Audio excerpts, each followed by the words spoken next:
10 hours on a plane. No legroom. Recycled air. A crying baby 3 rows back. I've done this flight more times than I can count, and I used to hate every single minute of it. Then I figured out exactly what to pack, and honestly, long flights don't bother me anymore. Let me show you what's in my kit. Long flights are a different beast than a short 2-hour hop. You need to actually think about comfort, sleep, and keeping yourself sane for the long haul. I'm not going to give you a list of 47 things to stuff in your bag. I'm going to show you the 3 things that genuinely make the biggest difference. And I use every single one of them. All right. First up, and honestly the most important thing on this list, my Bose QuietComfort headphones. Here's the thing about headphones on a plane. Airplane cabin noise sits around 85 decibels for hours on end.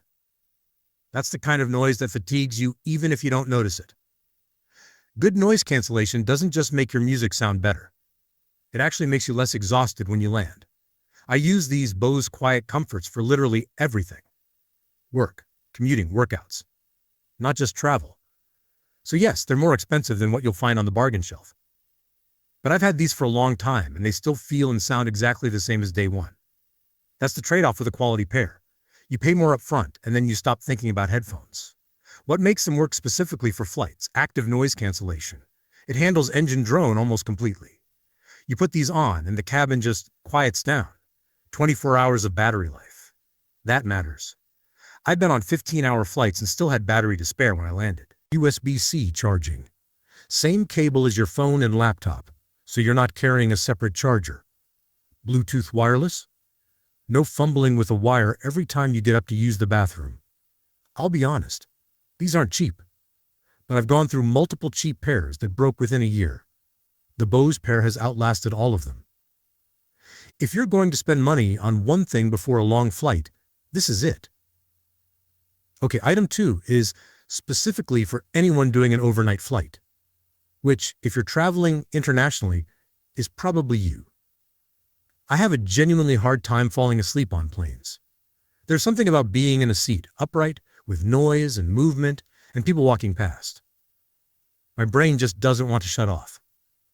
These OLLY Sleep Gummies have become a non-negotiable for me on overnight flights. Each gummy has 3 milligrams of melatonin. That's actually a reasonable dose. A lot of people overdo melatonin and wake up groggy. 3 milligrams is enough to signal to your body that it's time to sleep without hitting you like a sledgehammer. They also have L-Theanine, which is an amino acid that promotes relaxation without making you feel sedated. And chamomile and lemon balm extract. Both have a long history as natural calming aids.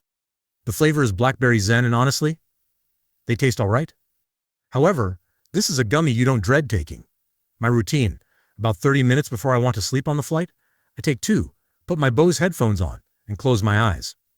It's not magic. Nothing is.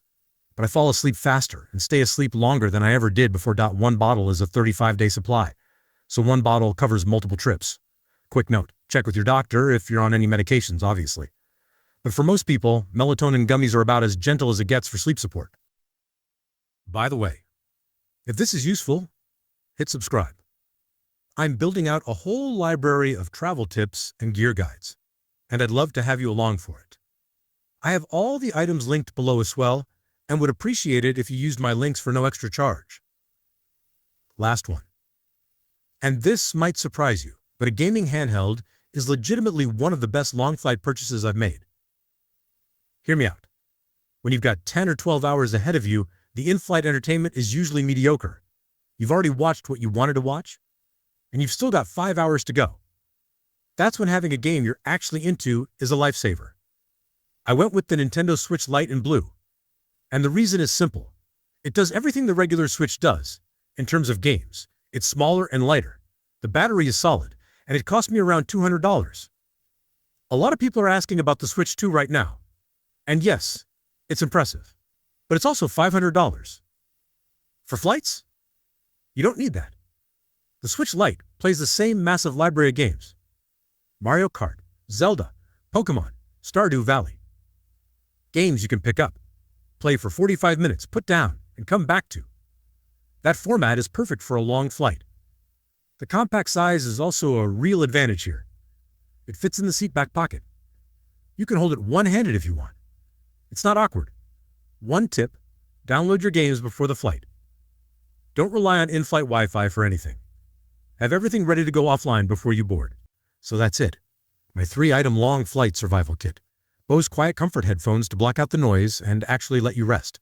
OLLY Sleep Gummies for overnight flights when your body just won't cooperate on its own. And the Nintendo Switch Lite to keep your brain occupied without spending $500 on the newest thing. None of these are random. I use all 3 personally, every long flight, and together they've made a massive difference in how I feel when I land. If you've got a long flight coming up, drop a comment. Where are you headed? I'd love to know. And if you found this helpful, a like goes a long way. It helps this channel reach more travelers who could use it. Also use the links in the description. It helps me be able to create more videos like this one. I'll see you on the next one.